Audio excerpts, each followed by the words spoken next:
Graça e paz em nome de Jesus, amém? Que alegria, que privilégio estar com vocês aqui essa noite. Fiquei muito feliz em poder ver a família do pastor Wagner, que é uma família amiga nossa de muito tempo. Poder ver a Keila, o Nicolas, o pastor Wagner, e saber também que o Aurílio e a Bia também fazem parte dessa comunidade agora. O Aurílio também é uma bênção. Então vocês têm dois presentes de Deus maravilhosos aqui. A família pastoral do pastor Wagner, a família pastoral do pastor Aurílio. E agradecer ao Tião pela recepção na casa, o presbítero, e também por toda a acolhida dessa igreja. Estou muito feliz e satisfeito de poder rever essa comunidade e saber que, apesar da pandemia, apesar desse período longo que nós temos vivido, e que estamos experimentando, Deus tem sustentado essa causa, sustentado essa igreja, também sustentado a sua vida. E é sobre isso que nós vamos falar hoje. Nós vamos falar sobre algumas coisas que a pandemia sequestrou de nós, acabou roubando.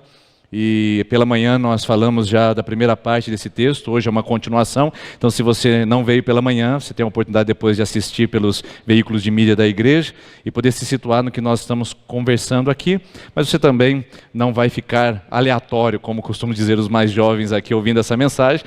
Você vai se conectar, porque nós vamos continuar estudando o livro de Ageu, mas de uma perspectiva um pouco mais concentrada no termo da expectativa. Então, a frase que eu gostaria de começar para a nossa conversa é: o que esperar quando não se está esperando? É meio diferente essa frase, porque você já ouviu muitas vezes o que esperar quando está esperando, né?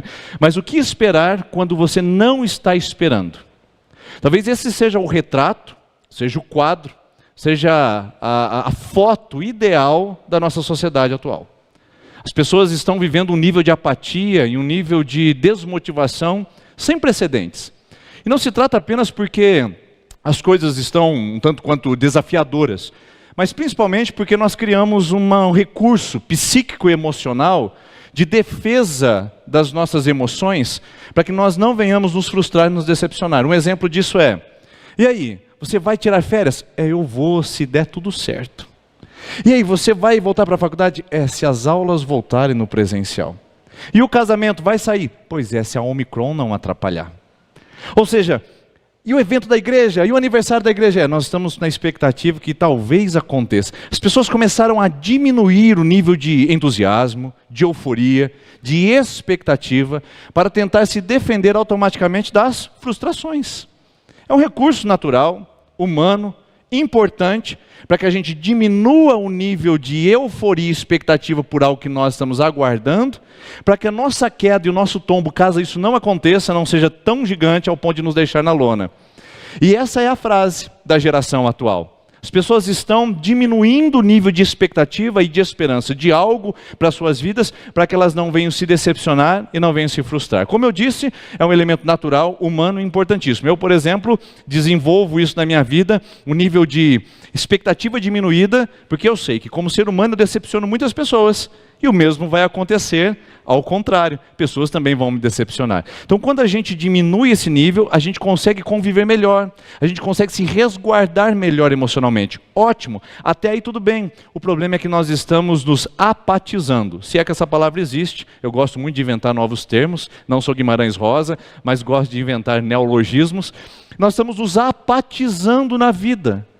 Nós estamos diminuindo expectativas para tentar entrar no modo de sobrevivência. Afinal de contas, a pandemia sequestrou de nós essa capacidade de fazer planejamento de médio e longo prazo. Eu deixei de fazer calendário da nossa igreja por 2 anos. Eu nunca vivi isso na minha vida. Sempre calendários, programações, 3 meses de antecedência, 4 meses. De repente eu não consigo planejar a semana. De repente eu não consigo planejar o dia. E um dia as pessoas perguntaram para mim: pastor, qual é o plano para o próximo mês? Eu disse: eu não tenho plano para os próximos 10 minutos. O que vai acontecer com isso? E eu percebi que eu fui desenvolvendo junto com essa geração, e eu fui caminhando, inclusive como líder espiritual da minha comunidade, para esse nível de diminuição das experiências, das expectativas, de uma esperança de algo novo vir a acontecer, e de algo realmente se concretizar e se realizar. E aí é que vem o grande drama. Nós estamos observando esse nível de apatia, nós estamos observando esse nível de desmotivação. De uma certa maneira a gente está tentando se preservar. O problema é quando eu fui sondar o meu coração. Primeiro eu queria perguntar em relação a você: o que você acha do que eu estou falando até agora? Você também não sentiu assim? Você também não diminuiu níveis de expectativa para tentar não se frustrar? Se disse, vamos ver, quem sabe, e se dá, talvez. Nunca nós usamos tantas palavras como no período de pandemia. Mas eu quero dizer uma coisa que aconteceu comigo, que eu fiquei assustado. Porque até aí, eu falava para minha família, nós vamos comprar a passagem, mas nós não temos garantia de que a férias vai acontecer, tá bom? Até aí tudo bem. O problema é que quando eu comecei a olhar isso a partir da minha perspectiva com Deus, eu comecei a olhar para a minha comunidade, onde eu pastorei, onde Deus deu a graça de eu ser líder espiritual. Eu comecei a olhar para os movimentos da nossa comunidade, e eu comecei então a me apatizar. Eu comecei então a diminuir a minha intensidade. Eu comecei então a cruzar os meus braços e dizer, pois é, eu não posso esperar tantas coisas assim.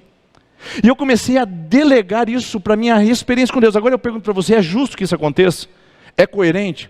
Porque nós estamos falando de um Deus que, segundo Efésios 3:20, faz muito mais do que nós pedimos e muito mais do que nós pensamos.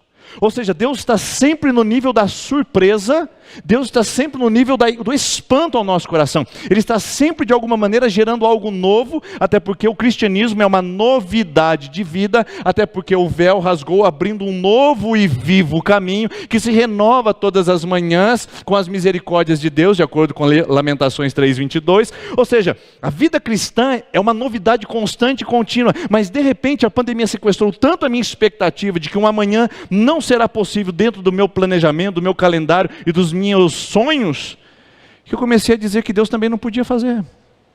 Deus também não podia fazer naquele evento da igreja, Deus também não podia fazer mais naquela família, Deus também não podia fazer naquela semana, Deus também não poderia fazer naquele mês, Deus também não poderia fazer enquanto o templo estava fechado. E eu lembro de um dia que eu estava na sala de oração da igreja, o templo fechado há aproximadamente 65 dias, e eu estava na sala de oração sozinho, dizendo, Senhor, a tua igreja está esfriando, Senhor, a tua igreja está morrendo, Senhor, a tua igreja está esvaziando. E eu lembro certo, a palavra que Deus trouxe ao meu coração. A gente é presbiteriano, a gente fala que Deus fala ao coração. Se eu fosse pentecostal, eu falaria que Deus trouxe uma revelação. Mas Deus falou fundo ao coração e disse, a sua igreja vai mal. A sua igreja realmente está esfriando. A sua igreja está perdendo membros. Mas a minha igreja continua a mesma desde sempre. Não é uma pandemia que pode abalar a igreja, porque as portas do inferno não podem abalar, quanto mais um coronavírus. E eu disse, pois é, Senhor, me perdoe.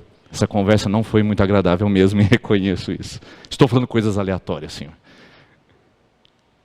Porque eu comecei a conjugar Deus dentro da minha limitação e expectativa puramente humana. Eu comecei a conjugar Deus dentro da minha expectativa meramente visual. E eu disse, não pode vir algo novo disso, não pode acontecer algo mais do que isso, não pode realizar-se mais do que isso. A igreja estava vibrante, a igreja estava atuante, a pandemia roubou e sequestrou de nós. E agora, Senhor Deus, está tudo certo. Eu não perdi o controle, mas na minha expectativa, tudo foi diminuído, porque eu comecei a me preservar de frustrações. Queridos, tudo bem a gente preservar de frustrações e relacionamentos interpessoais. Faça isso e você vai conviver bem com muitas pessoas. Tudo bem a gente se preparar para danos e prejuízos ao longo da vida. Você vai fazer bem se você preparar para isso. Mas nada bem quando a gente tenta diminuir nossa expectativa diante de um Deus que sempre nos surpreende. Não diminua a sua expectativa e esperança num Deus que está sempre fazendo algo novo e coisas grandes. Como disse Moody, grande pregador americano, ele disse, faça grandes coisas para Deus, espere grandes coisas de um Deus que é totalmente grande. Ou seja, eu não posso, dentro da minha visão, trazer Deus para o meu mundo pequeno e dizer, é só isso, Senhor, só pode ser isso. E tentar me convencer de que não há nada novo, mas eu tenho que admitir que não é nada fácil.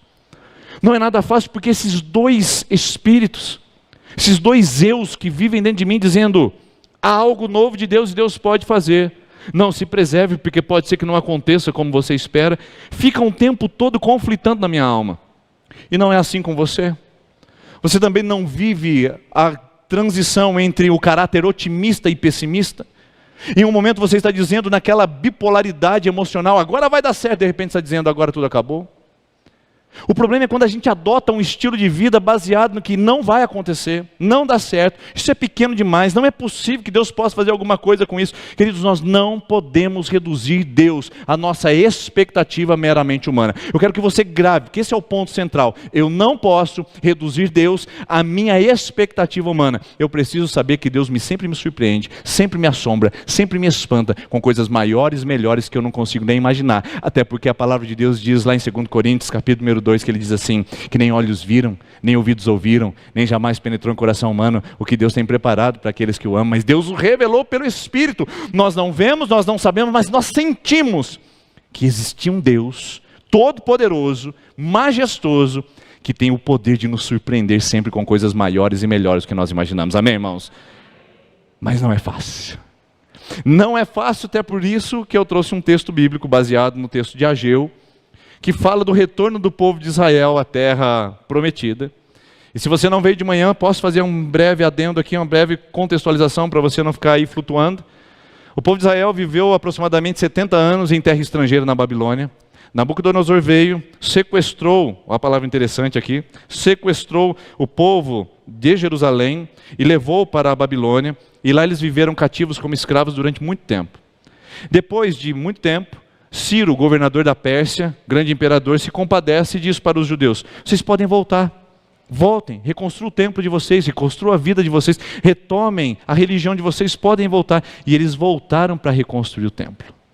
Agora você imagina a expectativa de um retorno de 70 anos de distância da sua terra, sem a sua comida, sem a sua língua, sem a sua cultura.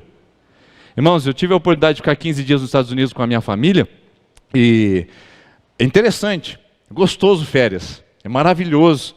A gente conhece uma nova cultura, novos hábitos, a gente conhece novos lugares. Mas, irmãos, quando a gente pisa no aeroporto, quando a gente chega ali em Guarulhos, por exemplo, a primeira coisa que a gente faz é, pelo amor de Deus, me dê um bolinho de carne. Só um bolinho de carne, não aguento mais. McDonald's nem pensar, não. KFC, né? E frango, não. Eu quero bolinho de carne, eu quero um rodízio, eu quero a picanha sumatogrossense, é tudo que eu preciso agora.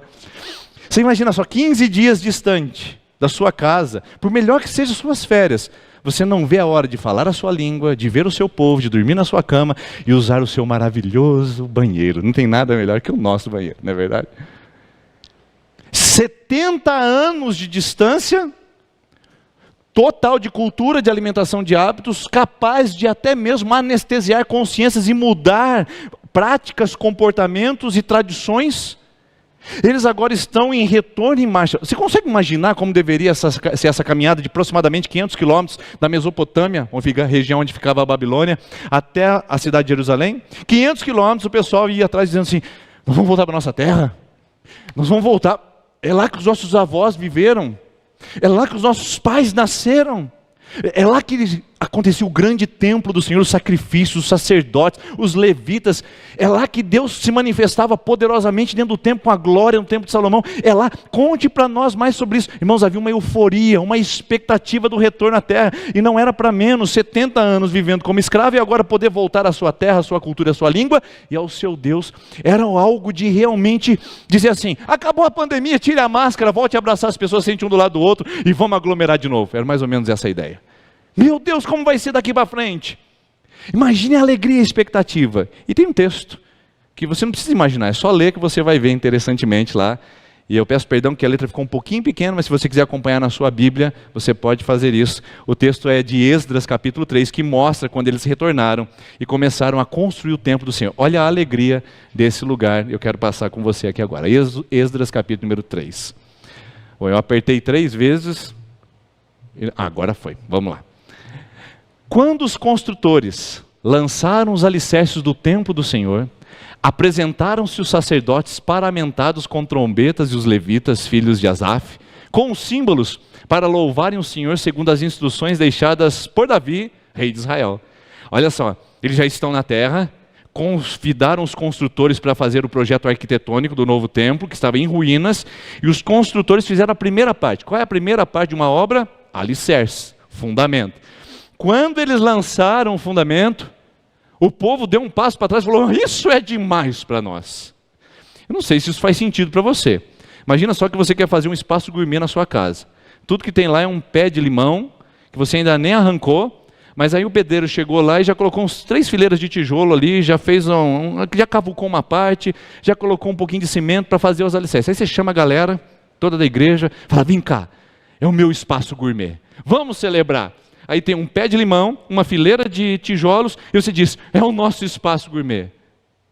Alguém faz isso em sã consciência? Não, mas o povo de Israel fazia. Olha só o próximo versículo, versículo de número 11. Estou passando isso. Cantavam responsivamente, ou seja, um falava, o outro respondia, aquela euforia, louvando e dando graças ao Senhor com essas palavras. Ele é bom, a sua misericórdia dura para sempre sobre Israel. E todo o povo jubilou com altas vozes, louvando o Senhor por terem sido lançados os alicerces da casa do Senhor. Eles gritaram, celebraram, era festa. O pessoal começou a levantar os seus saiotes e dançar, fazer aquelas danças judaicas, coisas mais lindas, o pessoal batendo palmas, celebrando, cantando responsivamente. Mas era só o alicerce. Não era nada mais do que o alicerce. Não tinha templo, não tinha altar, não tinha sacrifício, só tinha um alicerce de alguma coisa que seria grande, mas que ainda não era nada. Absolutamente nada. Mas havia uma nova geração que tinha uma grande expectativa, por isso que eles dançavam, eles diziam, vai ter algo novo, vai ter algo consistente, algo que nós sempre ouvimos falar dos nossos pais, nós vamos ver aos nossos próprios olhos. Eu fico imaginando os jovens indo para a universidade em Israel nesse período, dizendo, e aí, você está sabendo, vai ter templo, vai ter sacrifício, Deus está na nossa terra. Eu imagino os jovens, as crianças sentadas à beira da mesa com o pai, dizendo, pai, conte mais como era o templo, nós queremos ouvir como era esse templo. A expectativa dos jovens que nunca tinham visto, nunca tinham experimentado algo tão grandioso, tão poderoso como o templo do Senhor. Aspas. Vale lembrar que templo no Antigo Testamento é sinônimo do lugar da habitação de Deus. Se tem templo, Deus está presente. Se não tem templo, Deus não está presente. Essa é a lógica do Antigo Testamento. Diferente do Novo, onde o templo somos nós e o Espírito Santo reside no nosso coração. Para o judeu, templo é Deus. Deus vai visitar a nossa terra, Deus está presente, conte-nos mais, conte-nos mais. Por isso essa euforia, por isso esse júbilo, por isso essa empolgação dos mais novos que nunca tiveram a oportunidade de ver o templo. Mas entre os mais jovens, tinham também os mais velhos. Dentro do nosso coração existem aqueles que, dentro do nosso coração existe aquele que grita de júbilo com grande expectativa, dizendo, vai acontecer agora. Mas dentro do nosso coração tem aqueles que dizem, não, nunca vai ser como antes. Não vai ser como era. Por isso que o próximo versículo cai o tom. A gente perde a euforia, a gente perde as danças e entramos num outro cenário. E eu quero ler com você o versículo 12 agora. Você pode passar para mim? Eu acho que eu vou junto com você aqui. Porém, muitos dos sacerdotes, contudo, entretanto, todavia, conjunção adversativa, eu sou professor de português também, então a gente sabe que essa palavrinha vem, quando ela vem, ela traz um dano. Isso é muito legal, mas, porém, contudo, prepara para o pior, prepara. Muitos dos sacerdotes, levitas e chefes de família, já idosos, nada contra pessoas de avançada idade, ou que estão experimentando a senilidade, não é esse o problema. Não é a questão de idade de anos, é a questão da idade mental, da expectativa e de experiência. Os mais idosos que tinham visto o primeiro templo, choraram em alta voz quando diante dos seus olhos foram lançados os alicerces desse templo. Muitos, no entanto, levantaram as vozes com gritos de alegria. Os mais velhos olharam e disseram, não, isso não é motivo de alegria, isso é motivo de tristeza. A gente lembra do templo, a gente lembra do passado, a gente lembra da história, não está certo. E choravam. Portanto, de um lado nós temos os tocadores de trombetas e de outro lado nós temos o cortejo fúnebre. De um lado nós temos aqueles que celebram a morte e a decadência, de outro aqueles que celebram a vida e a expectativa. Isso é o nosso coração sendo exposto aqui agora. Porque em muitas ocasiões nós estamos diante do mesmo cenário com duas visões completamente diferentes. Às vezes nós estamos cortejando funebremente e de repente na nossa bipolaridade espiritual nós pulamos para uma celebração eufórica que muitas vezes nem tem fundamento. Ou seja, de qual lado nós estamos, queridos? Qual é a postura que nós devemos assumir?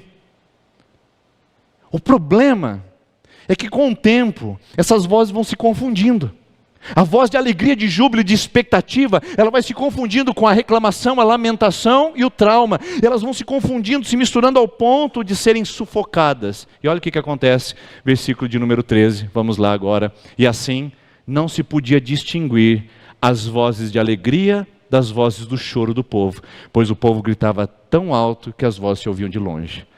As vozes eram tão altas que elas começavam a se confundir, já não sabia mais o que era expectativa e o que era lamentação. Peraí, parece que aqui tem alguma coisa para nós, bem forte. No seu coração tem barulho demais também? Nesses últimos 2 anos de pandemia, ou nessa última semana, quem sabe, não tem barulho demais na sua alma, dizendo, não vai dar certo. Não, Deus já encerrou. Não há mais solução para o seu casamento, não há mais oportunidade de algo novo, não há mais chance para o seu erro. Não tem vozes volumosas que estão fazendo uma poluição sonora dentro da sua alma, dizendo, não, você não vai escutar a voz de Deus, você não vai encontrar a expectativa, você só vai lidar com a comparação, com o dano, com o prejuízo de algo que ficou e que você não tem mais. É o nosso retrato, é o check-up da nossa alma. Tem barulho demais dentro da sua alma? O problema é que nesse barulho há uma tendência das vozes de alegria serem sufocadas, porque elas são as mais frágeis. Elas são as mais vulneráveis. A voz de esperança, a voz da expectativa, a voz da fé, a voz da convicção, elas são bem mais vulneráveis do que a voz do transtorno, da perturbação. Como C.S. Lewis disse, Deus sussurra através das nossas bonanças, mas grita em nossas aflições. Em alguns momentos, no meio da nossa aflição, a gente consegue até distinguir melhor a voz de Deus, mas em algumas ocasiões, a gente praticamente não ouve nada. E você está nessa situação, talvez não escutando, não percebendo, não identificando a voz que deveria levar você para uma grande expectativa. Pelo contrário, está jogando você na lona e dizendo, não tem nada mais para sair daqui, não tem nada para sair dessa igreja, não tem nada mais para sair desse ministério, não tem nada mais para sair dessa vocação, não tem nada mais para sair do seu trabalho, não tem nada mais para sair da sua formação, não há nada mais, acabou para você. E essa voz de lamentação e de choro, ela pode estrangular a voz de alegria, e foi exatamente o que aconteceu. Próximo slide, por favor, é essa frase que eu queria deixar para você. Em algum momento, as vozes do choro, desse texto, sufocaram as vozes de alegria. Como é que eu sei disso? Como é que a gente pode saber disso? Que as vozes de choro estrangularam as vozes de alegria, que naquele arraial, naquele lugar, acabou-se a festa e só se celebrou a morte, a destruição e o desamparo. Como é que eu sei? Pode apertar aí, por favor. Porque o templo parou por 16 anos a sua construção. Do momento da celebração, das danças, diante do alicerce, e depois das vozes de choro, a interrupção durou durante 16 anos. Aqueles que disseram, isso não é nada, comparado ao que a gente viu. As vozes, os vilões que apareceram em meio à celebração, sufocaram as vozes de alegria a tal ponto que a obra parou por 16 anos, queridos. 16 anos. E quais foram esses inimigos, quais foram esses vilões que sufocaram a voz de alegria, e que podem ser também os nossos, que pode estar sufocando a sua expectativa. E eu confesso como pastor, que esses vilões que eu vou apresentar para você aqui agora são meus inimigos frontais nesse momento, que eu preciso lidar com eles como pastor, como líder de uma comunidade, porque há uma tendência do nosso coração de abraçar o lamento, o choro, a nostalgia, e não se apegar ao novo, a expectativa e a esperança. E o primeiro vilão que eu gostaria de falar para você é o desapontamento. Pode passar, por favor. O desapontamento. Os mais velhos olharam para aquela situação, agarrados ao seu trauma do passado, e disseram, não é possível que algo novo venha de algo tão irrisório como esse.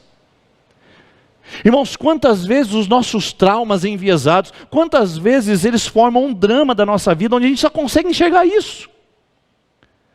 O trauma faz com que a gente veja apenas a esfera negativa, o trauma faz com que a gente veja apenas do viés ou da lógica de que não vai dar certo. Aqueles que viram o templo estavam traumatizados pelo exílio e vendo a referência de alicerce, eles cruzaram os braços e disseram, não, a nossa experiência do passado diz que isso não é nada, não vale a pena, nunca vai ser igual. O templo de Salomão era maior, tinha mais ouro, tinha mais sacerdote, tinha mais movimento, tinha mais sacrifício, isso aqui é nada.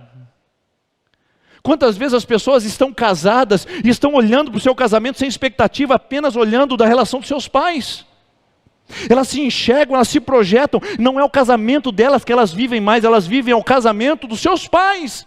Não há mais expectativa, não há mais romantismo, não há mais cumplicidade, não é porque não há no casal, é porque os traumas criaram uma nova história, uma nova narrativa de existência. Queridos, quantas vezes na igreja nós não nos empolgamos, nós não nos entusiasmamos com as coisas de Deus, porque a gente criou traumas e barreiras. Não, porque se eu fizer isso, o irmão vai falar mal de mim. Não, porque eu já fui de uma igreja e lá naquela igreja eles fizeram isso comigo. Eu tenho um membro da minha comunidade, ele é fantástico, visionário, entendido. Eu sento para ouvir dele, dos seus empreendimentos, suas atividades, eu fico empolgado de ouvir o que ele é capaz de fazer. E quando eu digo para ele, rapaz, vem mais perto, vem andar com a gente. Ele disse, não pastor, eu já estive nos bastidores da igreja, não é um lugar para mim, eu prefiro ficar sentado e participar à distância, como eu tenho feito. Ele só vê, é outra igreja, outro pastor, outra realidade, outro tempo, mas para ele é a mesma história, é a mesma realidade, e a mesma possibilidade de frustração. Quantos de nós somos assim, irmãos? Quantos de nós estamos vendo fundamentos, coisas novas aparecendo, mas estamos dando um passo para trás, só porque parece que vai dar errado, parece que não é como antes, parece que não será da mesma forma. Quantas vezes eu olhei para um evento da nossa comunidade no período de pandemia e disse, eu acho que não vai ser como era antes. É o trauma. Eu fiz uma preparação em março de 2021, a gente estava saindo da pandemia, no final do ano, o pessoal feliz da vida, que estava acabando, janeiro, fevereiro, redução de casos, e então eu já comecei a projetar o grande evento de começo do ano em março, e contatei os preletores, estava tudo certo, 2 semanas antes, liga para os preletores, cancela tudo, fechou a igreja, mais 20 dias com a igreja fechada, e de repente eu falei, não, agora eu não vou fazer mais nada. E é assim que funciona, será? Então eu estou dizendo de algo que eu vivo, porque eu não tenho empresa, mas você pode aplicar isso para a sua empresa. Eu fico olhando para a minha família, para a minha estrutura social, eu fico olhando para a minha estrutura ministerial e me pergunto, Senhor, será que eu não estou enxergando a realidade pelas feridas do meu passado? Será que eu não estou enxergando a realidade pelas frustrações daquilo que se foi? Eu lembro de um presbítero que nós tivemos numa das comunidades que nós pastoreamos, e quando nós chegamos lá, falamos assim, vai ser assim. Rapaz, Deus faz assim, é maravilhoso, a gente experimentou isso em outros lugares, é tremendo. Ele diz, não, aqui já fizeram, mas aqui não dá certo. Não, aqui na nossa cidade é outra realidade. Diz, mas rapaz, é o mesmo Deus, é o mesmo mover. Não, mas aqui, a narrativa dele era baseada nas feridas. Deus fez. Depois que rompeu aquele trauma, Deus fez e era aquilo. Ou seja, muitas vezes nós estamos apegados ao velho, sendo impedidos de abraçar o que Deus está trazendo. Deixa eu dar uma palavra para você aqui essa noite. Tem coisas que Deus já removeu da sua vida e você está atarracado nela, como diz o nordestino. Tem coisas que Deus já removeu da sua vida e você está agarrado a elas, como diz o mineiro. Eu não sei como o sul-mato-grossense pode dizer isso, mas tem coisas que Deus já removeu, já foi embora, e você está vivendo com um senso de nostalgia, dizendo, mas se fosse, e se era, e a empresa, e aquele casamento, e aquela possibilidade, e aquela pessoa, e aquela promoção, mas não foi, não aconteceu, não existe mais. Não dá para viver o hoje agarrado ao passado, e tem coisas que você não está vivendo nova, só porque você está agarrado ainda aos velhos, só porque não abre mão do velho. Deus está removendo e trazendo o novo, mas você diz, não, eu prefiro ficar com isso aqui, porque pelo menos é tudo que eu tenho. Desapontamento, baseado nas experiências do passado, traumatizantes muitas vezes, podem ser um grande vilão para a nossa expectativa. Qual é a sua expectativa para a sua vida, para o ministério que Deus colocou você nessa igreja para você realizar? Qual a sua expectativa para essa comunidade? Qual a sua expectativa para esses muros laterais? Qual a sua expectativa para esse bairro? Agora eu falo a liderança, ao conselho da igreja, como profeta de Deus. Quais são as expectativas dessa comunidade para 2022, 23, 25? Sim, é possível sonhar, é possível planejar, é possível ter grandes expectativas, porque o Deus que faz, Ele é grande e surpreendente. A gente não pode parar de sonhar só porque o mundo começou a contar uma mentira para nós, que daqui a pouco vai desaparecer os nossos sonhos de novo. Não pare, não desanime, só porque a experiência do passado apresenta de novo no seu cenário. O segundo vilão que aparece nesse contexto é o ponto de referência. Veja só, nós não estamos falando de 2 fundamentos, irmãos. Nós não estamos falando de 2 alicerces, estamos falando de um só. Não é que uns estão vendo o alicerce mais alto e outros estão vendo o alicerce mais baixo. Nós estamos falando de dois grupos de pessoas que veem o mesmo alicerce de maneira diferente. Aqui é uma prova de que as circunstâncias não mudam a nossa realidade. Eles veem a mesma circunstância, com posições completamente diferentes nas suas vidas. De um lado, nós temos os mais jovens, que nunca viram o templo, e viram um alicerce se levantando e disseram, é isso aqui que a gente precisa. Meu Deus, não vejo a hora de levantar as paredes, eu não vejo a hora. Eu ouvi falar da história, da glória de Deus, quando Salomão orou. Será que isso vai acontecer de novo? A gente quer ver isso, a gente quer ver a glória. Do outro, nós temos um grupo que olha para o alicerce e diz, não, isso aqui é pouco. Isso aqui é minúsculo. Nunca vai ser igual. Ah, quando a gente tinha o pastor Raul. Ah, quando a gente tinha o pastor não sei de quê. Ah, quando a gente era uma igreja pequenininha nas casas. Ah, quando... O mesmo alicerce, a mesma igreja, o mesmo movimento, as mesmas pessoas, mas com perspectivas e expectativas completamente diferentes. De um lado, nós temos a expectativa de quem está vendo algo acontecer. De outro, nós temos a comparação de quem já não espera mais nada daquilo porque é baseado no que eles viveram. Isso é o ponto de referência. Sabe o que eu aprendo com isso, queridos? Que a gente precisa olhar para as coisas que estão acontecendo na nossa vida e celebrar processos e não apenas resultados. Nós estamos amantes de resultados. Eu sou coach, não sou, fiz curso, né? E gosto muito da ideia de desenvolvimento pessoal. Eu gosto muito dessa ideia de performance. Acho muito legal você se desafiar a si mesmo. A meta não é ser melhor que os outros, é ser melhor que você. Essa é a meta. Muito legal. Só que isso não é evangelho, tá, gente?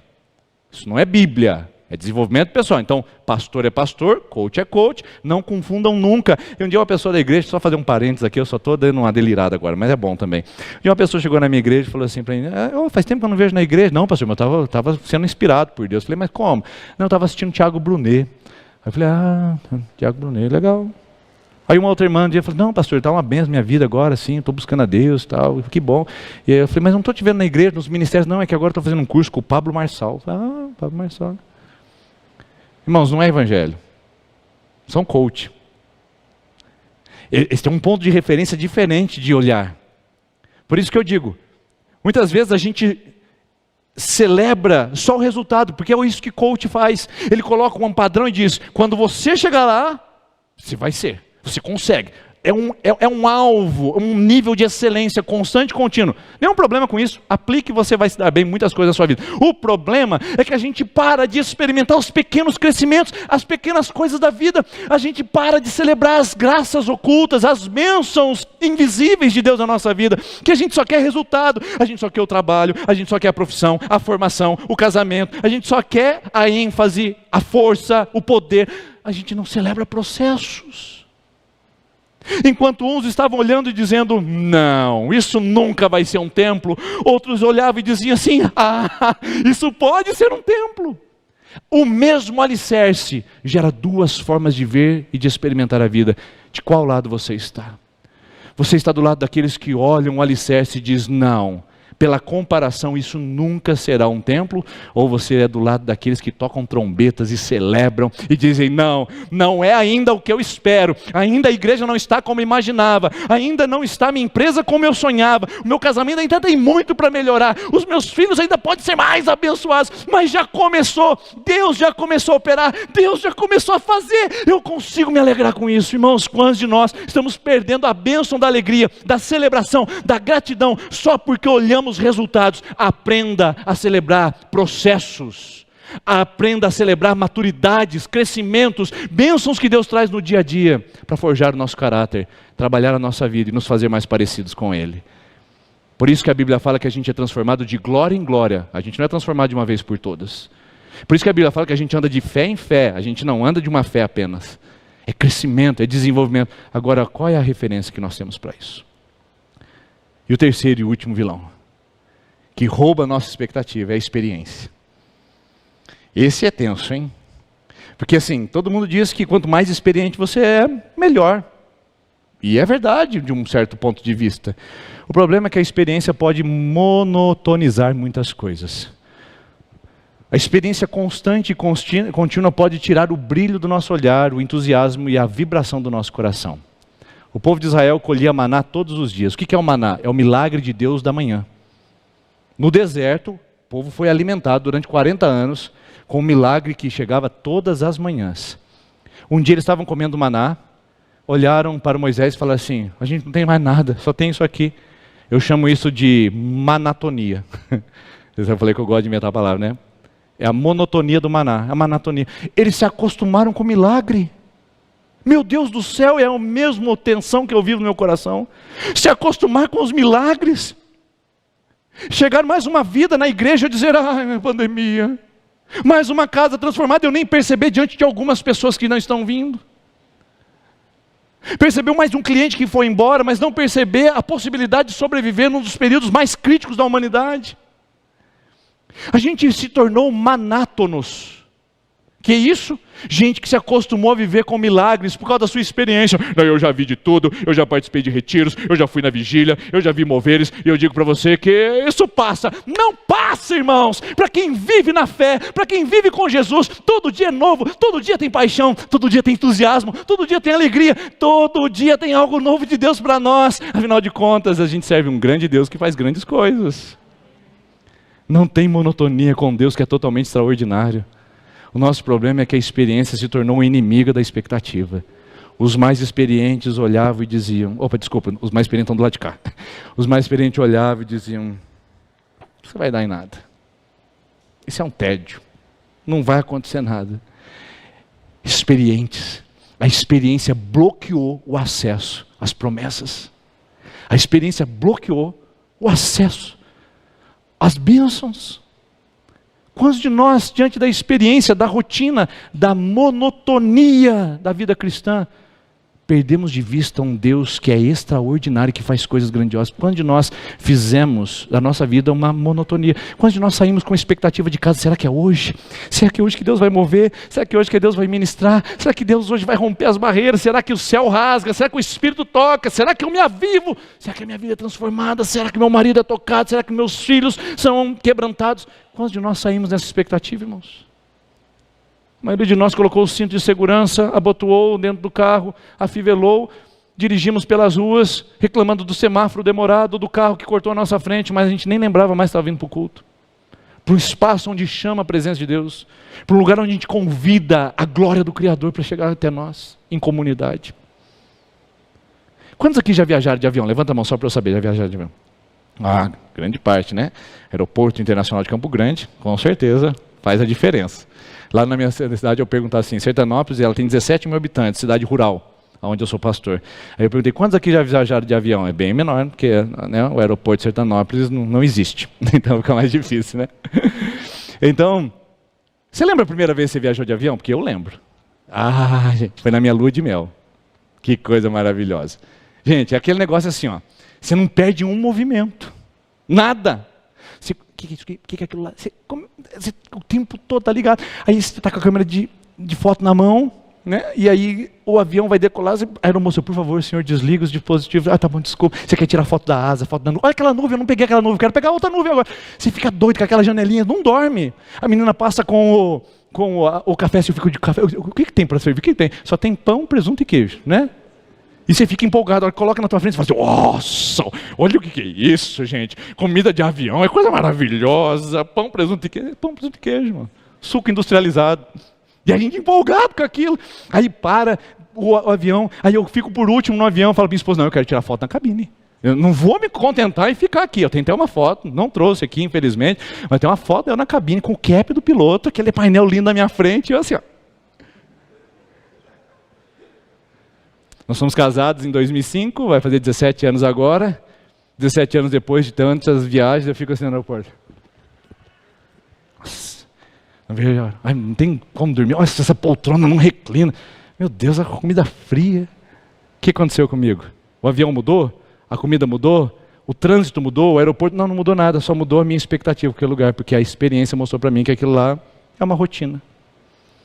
É isso que nós estamos fazendo com a igreja. É isso que nós estamos fazendo com a fé. Nós estamos condicionando Deus dentro de um espaço onde a gente acha que já experimentou tudo dele. Onde a gente acha que já viveu tudo que Ele poderia nos dar.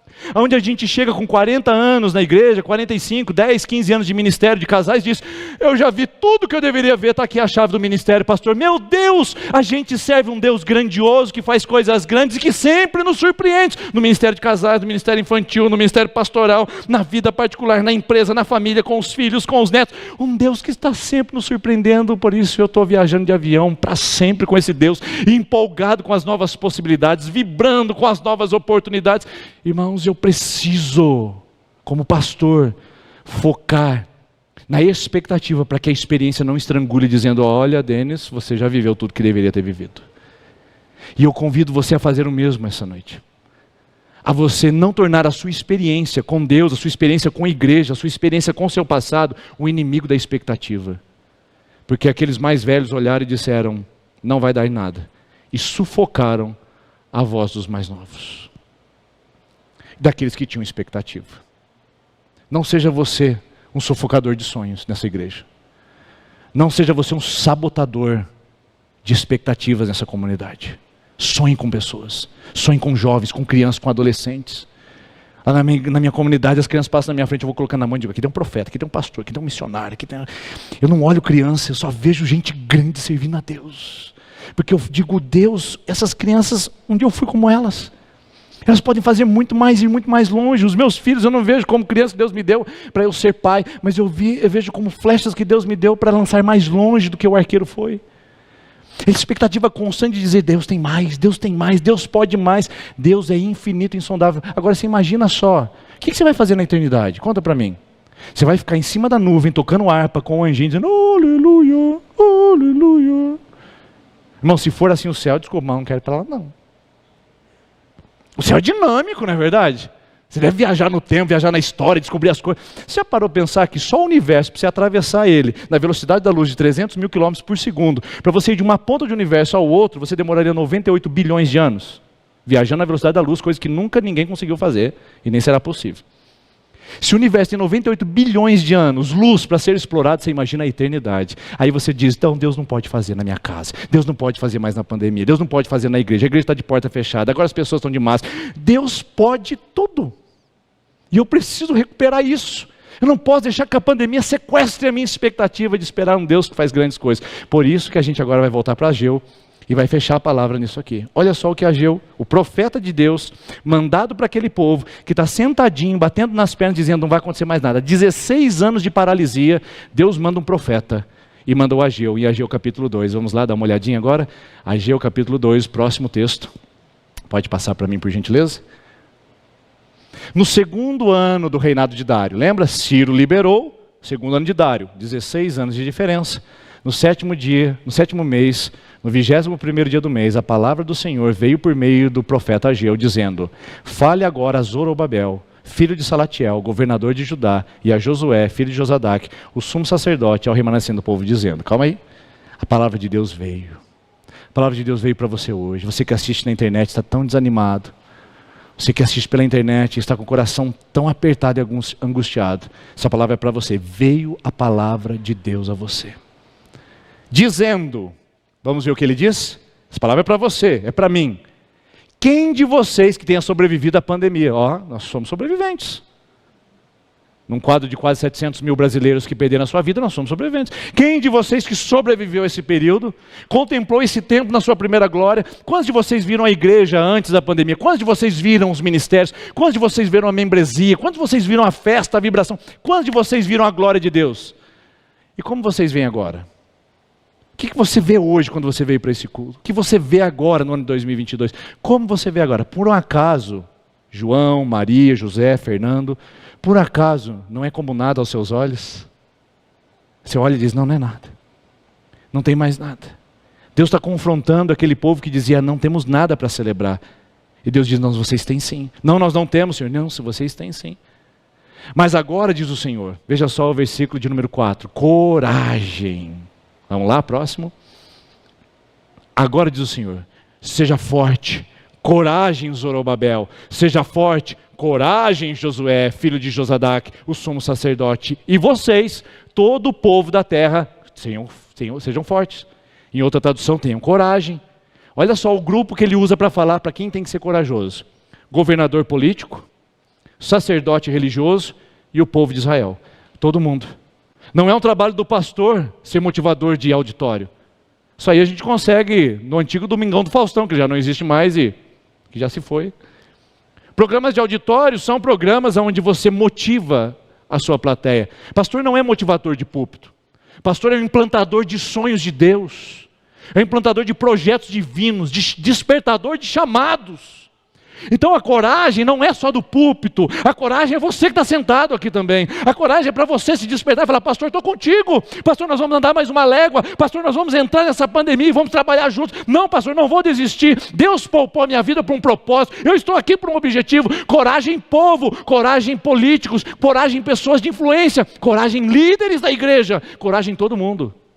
A coragem não é só do púlpito, irmãos. A coragem vem dessas cadeiras que estão aqui agora. Vocês estão sentados aqui. Você que assiste na internet, coragem. Tem que se levantar. Porque o que Deus está chamando a fazer é coisa grande, maravilhosa. Olha só o próximo versículo. Versículo de número 4. Versículo número 8, perdão. Minha é a prata, meu é o ouro. Por que você acha que Deus disse isso? Porque eles disseram: não, Senhor, a gente não tem dinheiro. Deus fala: não, a minha é a prata, meu é o ouro. A casa da esquina, a casa de lá, tudo é meu. Não tem problema nenhum, está tudo no meu controle. A glória desse novo templo será maior do que o primeiro, diz o Senhor dos Exércitos. Nesse lugar darei paz, diz o Senhor dos Exércitos. A glória vai ser melhor, vai ser maior. Eu tenho conversado com pastores do Brasil e também de fora, e eu tenho perguntado para eles: o que vocês estão vendo? Eles estão dizendo: a igreja esvaziou, mas o fluir de Deus é tão mais sensibilizado nesse momento. E é mesmo, irmãos. Porque quem está. Quem quer.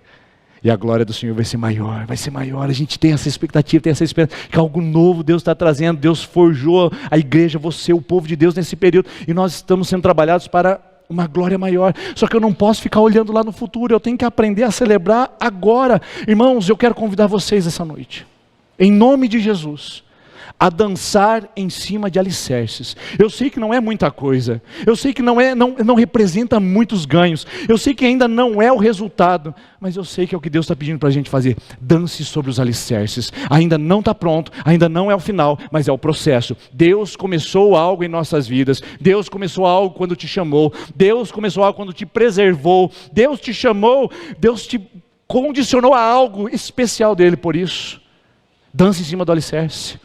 Pega a trombeta, toca a trombeta, não ouça a voz da experiência nesse momento. A ignorância pode ser uma bênção, dizendo: não, eu vou celebrar um Deus que pode dar algo para mim. Pega a sua trombeta e celebre o Deus que está fazendo algo na sua casa, algo na sua vida, algo nessa igreja.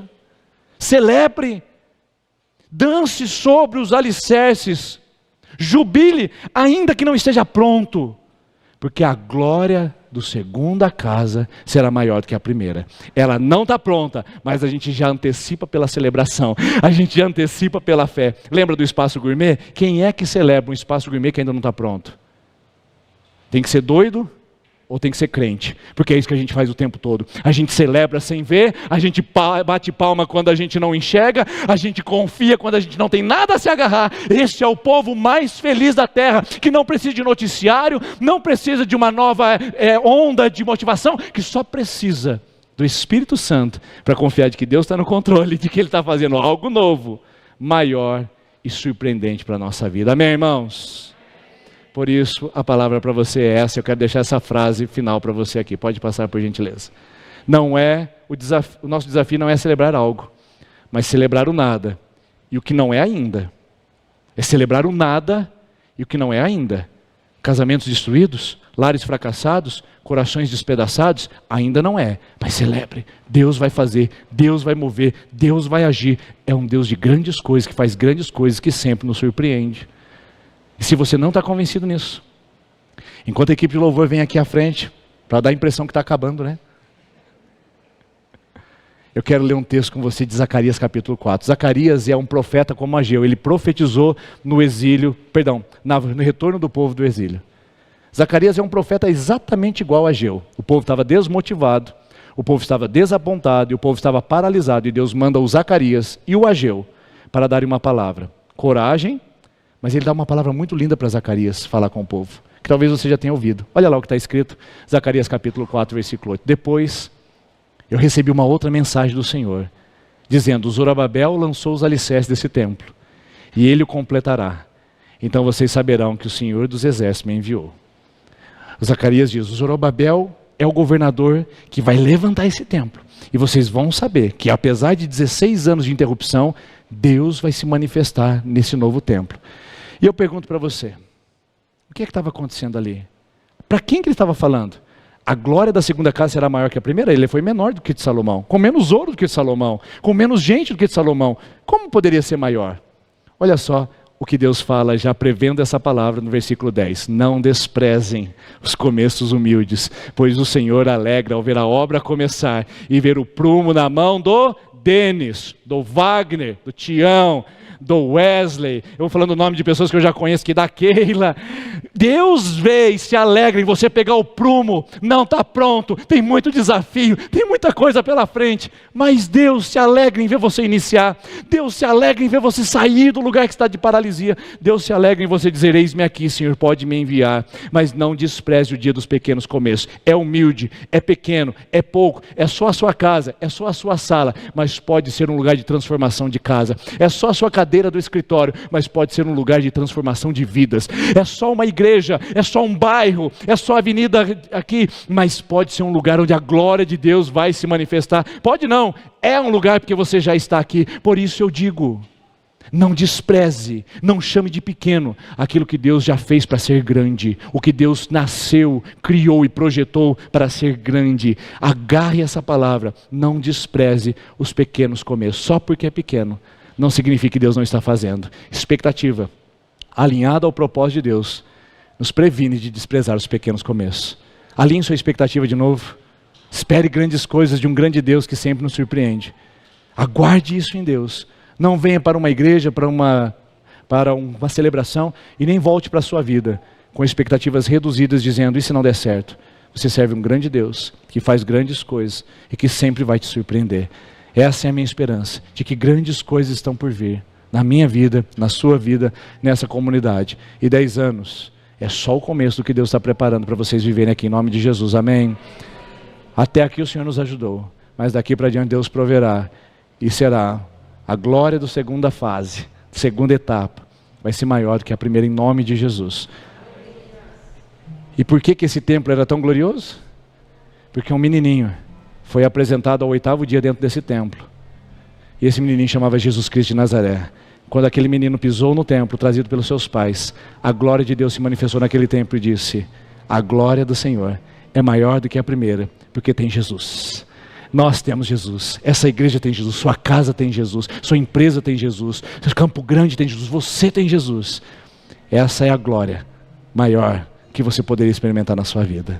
Vamos colocar em pé, queridos? Nós vamos cantar essa última canção e depois eu quero orar com você e quero clamar a Deus por essas grandes coisas que Ele tem preparado para a sua vida e para o nosso coração, em nome de Jesus.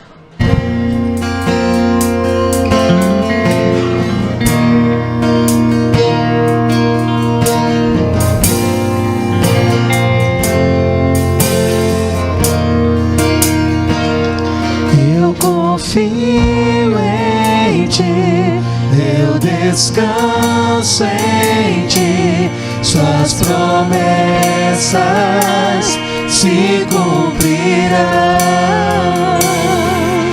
Eu espero em Ti, eu me alegro em Ti, os Teus planos jamais se frustrarão. Tu és fiel.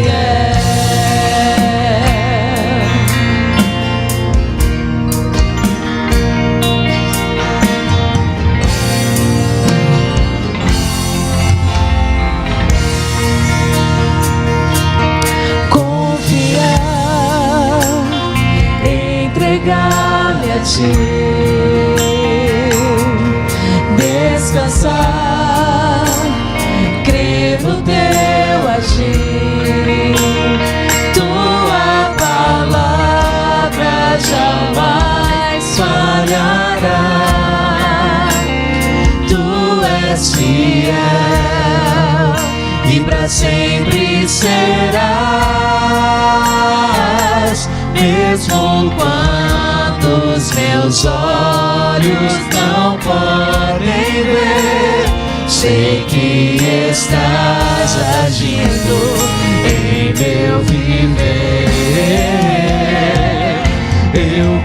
confio em Ti, eu descanso em Ti, Suas promessas se cumprirão. Eu espero em Ti, eu me alegro em Ti, os Teus planos jamais se frustram. Tu és fiel. Eu quero orar com você nesse momento. Eu quero orar com você que tem alicerces inacabados. Eu quero orar com você que vê ruínas talvez em algumas áreas da sua vida. Você que tem comparado com coisas e dizendo não será possível. Você que está achando e paralisado diante de uma situação que você acredita ser intransponível. Você que acredita que já viu tudo e que ainda não consegue enxergar o mais e o melhor. Eu quero orar com você nesse momento em nome de Jesus. Senhor Deus, existem pessoas aqui essa noite, corações que estão vendo alicerces, mas que já não conseguem mais celebrar. Corações que estão vendo alicerces e fundamentos, mas que não conseguem ser gratos. Estão desapontados demais, estão comparando demais, estão travados demais, Senhor, para poder dizer eu creio, eu confio, eu espero. Senhor, destrava sonhos essa noite, destrava projetos que foram interrompidos nesse período de pandemia, Senhor. Destrava ministérios que foram sufocados e sabotados nessa igreja. Desperta sonhos que foram afogados. Senhor, alicerces são suficientes para a gente olhar e dizer vai acontecer. Deus está movendo. Restaura a expectativa nesse povo, restaura sonhos, restaura a esperança, restaura em nós, ó Deus, a sede de algo mais, algo melhor, algo grandioso, da parte de um Deus surpreendente. Ó Deus, faz isso nessa igreja, faz isso nessa comunidade. Senhor, aqui está o Zorobabel dessa comunidade, aqui está o Josué dessa comunidade, o homem que o Senhor plantou como visionário, com a visão, o anjo do Senhor. Coragem, pastor Wagner, coragem, coragem, conselho da IPI de Maranata, coragem, membros, coragem, líderes, coragem, povo de Deus, levanta. Não é porque está no alicerce que não tem algo novo, não é porque foi interrompido que se acabou. Há algo novo de um Deus totalmente poderoso e surpreendente para a sua vida e para o nosso coração. Pai, nós recebemos essa palavra. Eu recebo em nome de Jesus. Só nos dê coragem, nos dê o prumo novamente em mãos, nos dá coragem de iniciar o trabalho, de dar o passo, de ter a ousadia, e nós deixamos o resultado para o Senhor. Enquanto isso, enquanto o resultado não vem, aleluia, nós vamos dançar sobre os alicerces, nós vamos celebrar sobre os alicerces, nós vamos tocar a trombeta aí sobre os alicerces. Sim, nós vamos. Enquanto os resultados não vêm, nós vamos manter a nossa expectativa de um Deus totalmente grande, que faz coisas grandiosas e que nos surpreende sempre, em nome de Jesus. Você pode tocar sua trombeta aí em nome de Jesus. Toca a sua trombeta, é essa que você tem. Aplauda ao Senhor. Obrigado, Jesus. Obrigado. Obrigado, Senhor. Aleluia. Deus abençoe você. Deus abençoe em nome de Jesus. Amém. Amém.